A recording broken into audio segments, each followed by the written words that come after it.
Welcome to Catalyst Conversations, a podcast from the Foundation for Evangelism, where we talk about evangelism, discipleship, and sharing the good news of Jesus Christ with a hurting world. We hope that this podcast series can help you start a conversation in your faith community. In this episode, Jane Boatwright Wood, president of the Foundation for Evangelism, shares the state of the foundation at the beginning of its 75th year. Listen in as she talks about the foundation's early years, some of the grants and initiatives that have had a major impact on the Wesleyan Tradition Church, and how the foundation is already working to encourage innovation with new and existing grant partners. The origin of the Foundation for Evangelism was a group of visionary laity who came together way back in 1949. They set our purpose as being diffusing the gospel of Jesus Christ. Our mission today is to promote, encourage, and provide resources for Wesleyan evangelism so that all people are invited into life-transforming relationship with God through Jesus Christ. The Foundation for Evangelism has three major grant focus areas: equipping the local church, raising up gospel leaders, and engaging the ministry of the laity. As we enter our 75th year, I hope that we continue to be a model of the Wesleyan tradition. That is the joy, that is the living, transformed life right now. So, happy 75th anniversary to the Foundation for Evangelism. Visit our website to learn more about how you can be part of this journey, this work to spread the Great Commission all around the world.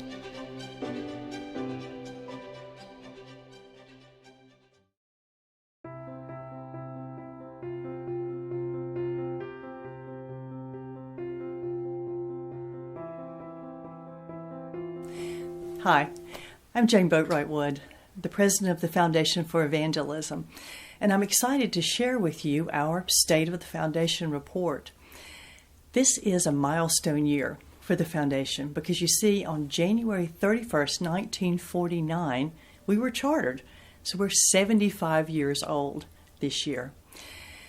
There were a group of lay people that came together then with a clear focus. It was that there needed to be an organization that reminded and guided the church of its purpose, a zeal for infusing a love of the gospel of Jesus Christ. They came together, a group of Wesleyan tradition folks who wanted to change and influence the church. They wanted to see a history where a love of the gospel and a sharing of that gospel became the very heart and center of Christian lives. Even today, I stand in awe of the visionary nature of their intentionality, of their dedication, because that work continues to influence lives even today. I wonder what they would think of an organization that now impacts all 50 of the United States. We do work on 5 continents. We are working with 8 Wesleyan tradition denominations.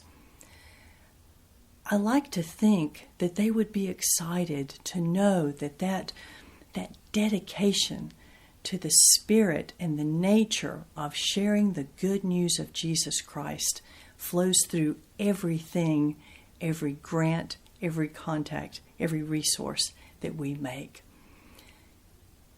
Their successors now represent 6 separate Wesleyan tradition denominations.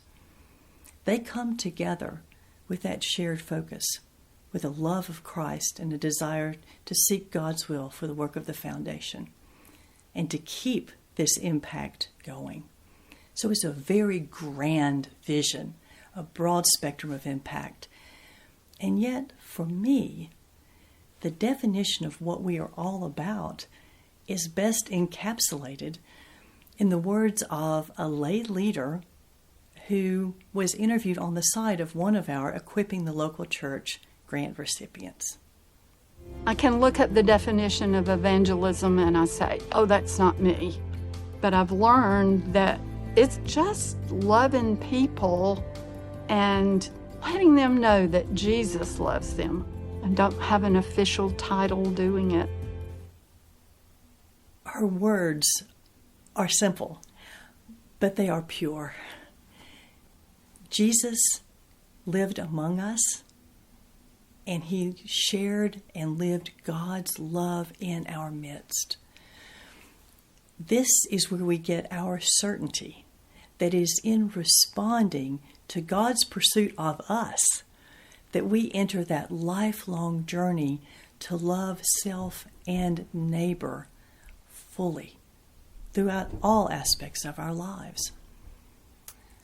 So it is with this knowledge that we begin our journey in this, our 75th year, to look at how the Foundation for Evangelism has done this work, how we have and continue to infuse a zeal for sharing the gospel of Jesus Christ, and those grants that accomplish our purpose.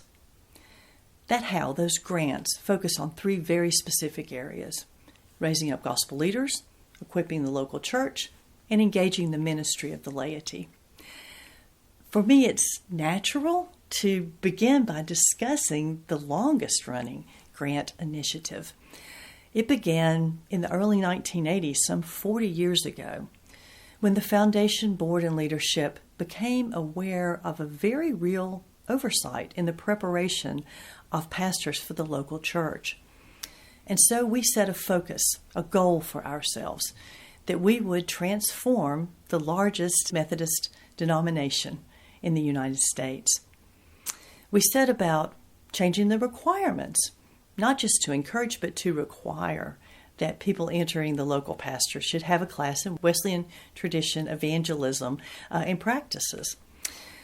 We went to local churches, we went to seminaries and set up programs. In some cases, we funded the professors. In others, we provided fellowship to train those folks who would sit in those chairs. And when it was all together, there was a system for graduating evangelistic pastors to lead local churches.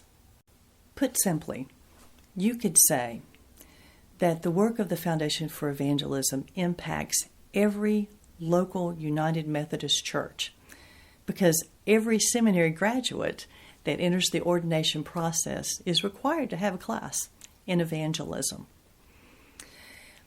But we wanted to look more deeply. You know, when you ask the question of how, you need to have data. And so we decided that we would go beyond the seminaries and beyond those who we have our grant relationship with, and go directly to the end user. We contacted the local pastors.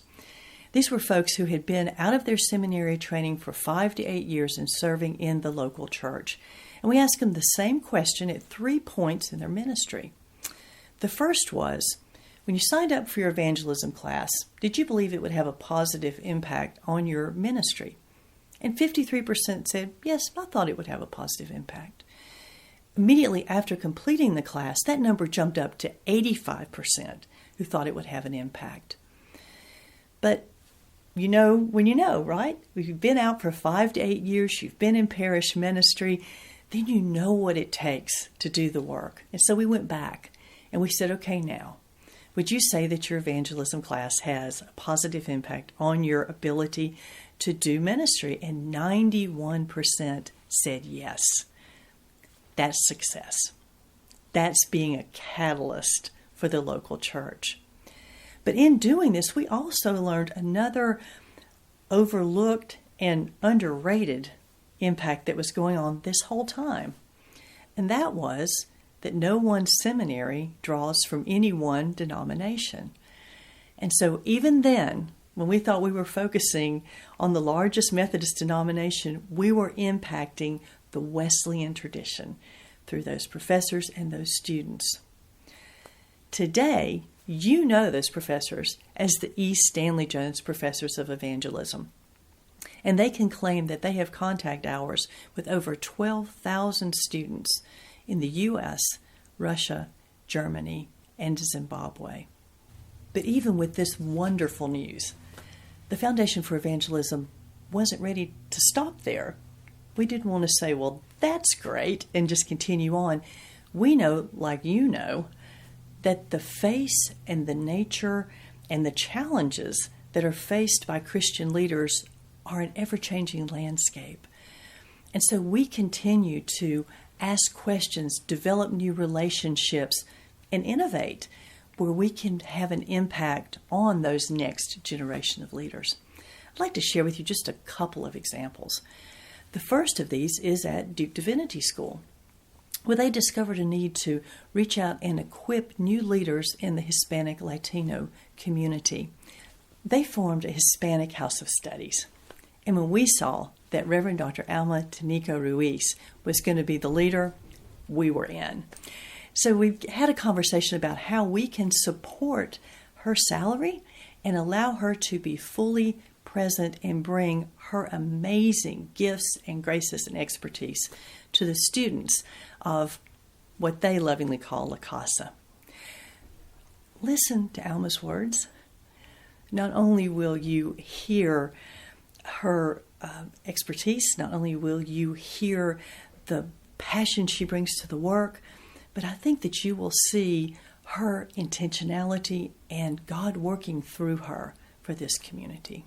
My partnership with the Foundation for Evangelism continues because we are recipients of a grant. It's a grant that I believe allows me to be creative in the way I respond to my students. They are exploring new ways of doing ministry. Not everyone will be a pastor, a pastora, but they will be doing ministry, and they will be doing important ministry out there. It's really good talking to them and knowing that some of them will be serving through nonprofits. Some of them will be serving in as a social worker.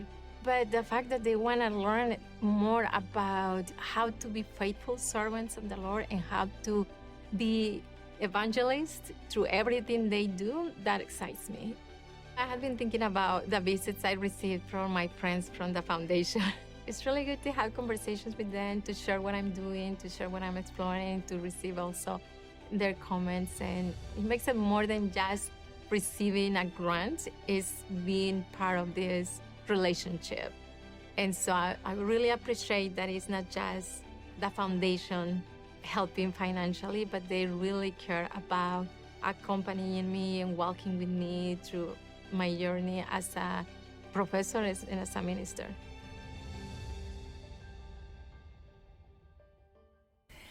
In a similar way, we were able to establish a relationship with United Theological Seminary. They had an excellent business plan, a lovely design for a Fresh Expressions House of Studies. And they had successfully gotten money to support the clergy, the pastoral leader component of that. But they, about 2 years down the road, planned to add a lay certification. With our understanding of the full spectrum of Christian leadership and our desire to promote the lay in leadership, we offered to write a grant to allow that lay certification to start at the same time. And so now we're 3 years into a fully functioning Fresh Expressions House of Studies. And the data is amazing. In some locations, in some contexts, the laity are actually outperforming the clergy leadership because they're in the community and they're taking their faith with them into all the aspects of their life. We're excited what we see here. And in fact, have just extended that grant and are pleased to continue this program with United. From January 31st, 1949 till today, the Foundation for Evangelism has been a resource, an encourager, and a trainer for leaders in the local church. As a matter of fact, we've provided resources to the local church, but recently we've made a pretty profound step in that direction because this January is the third grant cycle for equipping the local church. And this is a new, exceptionally well-received program that has proven to be a catalyst to those congregations that are led by pastors.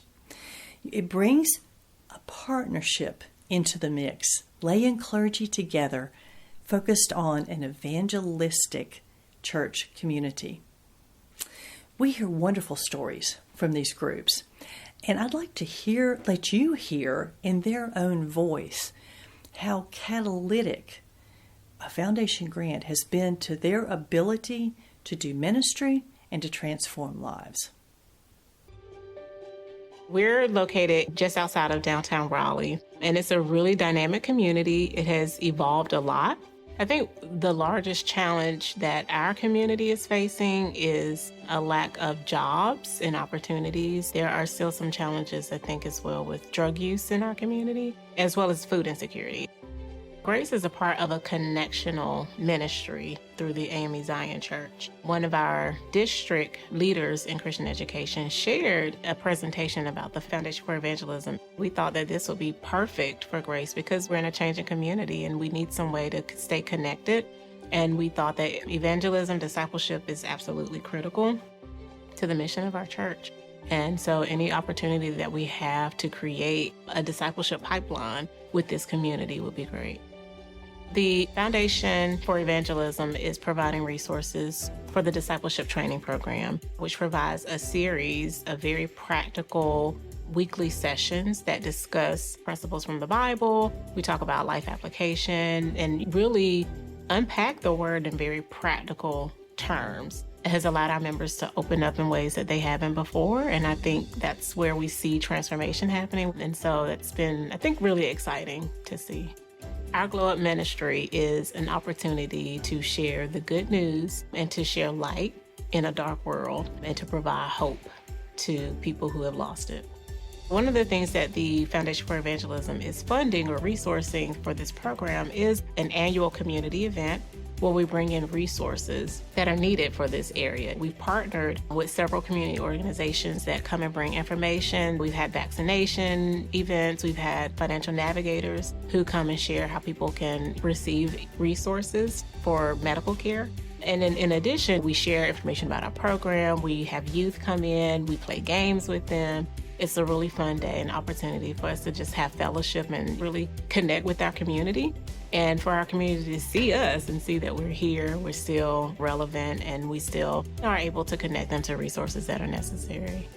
It gives us the opportunity to just allow the community to know that we're more than just the church that's in the area. We're able to relate to one another, we're able to grow with one another, and we're able to transform our area.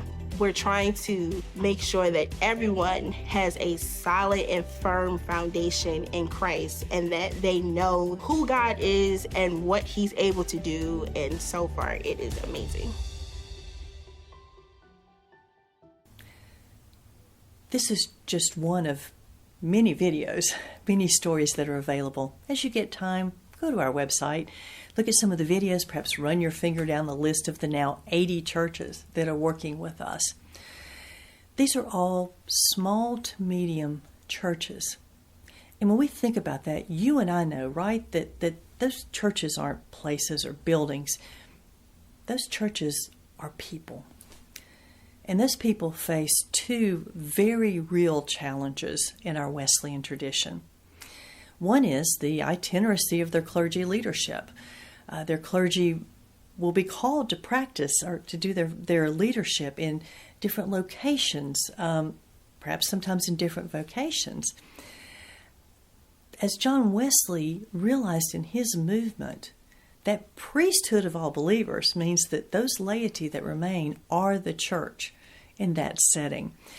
They are those who transform the lives and transform community and welcome those shepherds into their presence.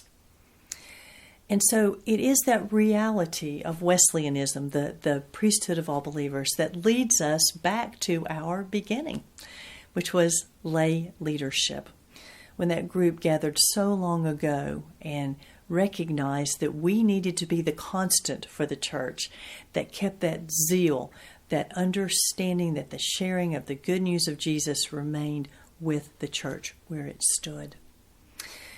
We've recently brought together the largest group, the most diverse group of lay leaders across the Wesleyan denomination that we have convened to date.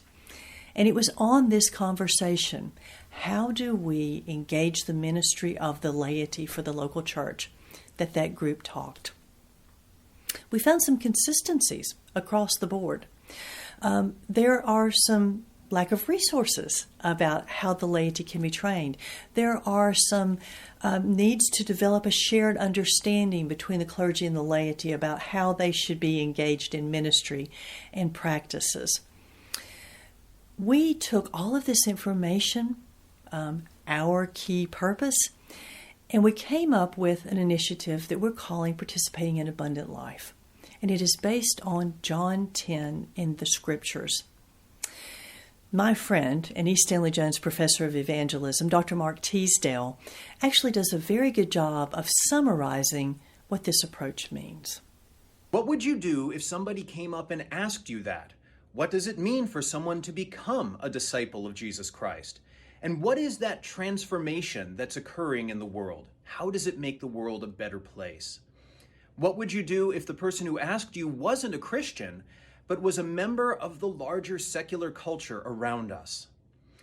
Come and join us as we look at what it means to participate in abundant life, and as we do, to develop metrics for salvation that we can use in our local churches to demonstrate to other people, regardless of their faith background, the good that it does in people's lives when they become disciples of Jesus Christ, and the good that transforming the world brings about. Using the knowledge that we've gained, the resources that Mark has shared, and the partnership of a large conference board of laity, we're in pilots right now, where we're expanding the reach of this Participating in Abundant Life. We're helping laity to begin to understand their faith story, to begin to understand how to share God's story, and then to look at, through that new lens, their faith journey, the ministries of their churches, and to find opportunities where they can be the church, develop relationships, invite others, transform lives, and transform their communities in very measurable ways. As I said, this is just a pilot, but we believe it will spread very quickly to areas all across the United States. It also feeds into our local church cohorts, where these skills that are gained are multiplied through teams of clergy and laity working together so that they can develop cultures of evangelistic churches and then apply for equipping the local church grants. You see the cycle. It is the cycle of Christian community, laity, local church, pastors. It is the rhythm of our life and work. It has been the rhythm of the last 75 years, and it is the rhythm that will lead us into the future as we continue to share the good news of Jesus Christ. There is a place for you on this exciting 75th anniversary journey. It takes a whole year, and it culminates in our big event this coming November. I hope you'll register and be a part of that event. But as we get there, there are a series of virtual and regional celebrations that I hope you'll participate in. Because you see, without you, we aren't the evangelistic Wesleyan grant-making organization that is a catalyst to equip leaders and steward funds for the transformation of lives and to share the good news of Jesus Christ. Thank you for your interest, for being a part of this sharing of the state of the Foundation for Evangelism. As we shared this, and I know this is a lot of information, it came to us that you might like a place to go and maybe look at some more details. So at the end of this session, we'll share a video link where you can go and find some statistics about the foundation, maybe revisit some of the reports that we shared here today. As always, it is my honor and privilege to serve in this role as president of the Foundation for Evangelism, to be your partner as together we make sure that all individuals are invited into life-transforming relationship with Jesus Christ through the work and the ministry and the focus of the Foundation for Evangelism. Thank you.